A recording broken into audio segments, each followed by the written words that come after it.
దీంట్లో ఆ మిల్క్లో ఉండే ప్రతి ఐటమ్ కూడా ఏమేమి ఉన్నాయి, అసలు ఏముంది దీంట్లో, ఆ నెయ్యిలో ప్రతి ఒక్క రిపోర్ట్ 52 ఐటమ్స్ని అనలైజ్ చేసి మీరు సప్లై చేసిన నెయ్యిని మొత్తం అనాలిసిస్ చేసి రిపోర్ట్ ఇచ్చారు. National dairy development board final report annexure 1 ఇది చూడండి. దీన్ని ఫోకస్ చేయండి చెప్తా.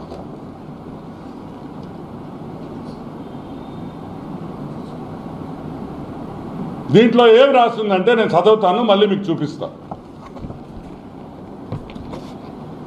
S value equation of its suspected adulterants as per ISO 17678 2019.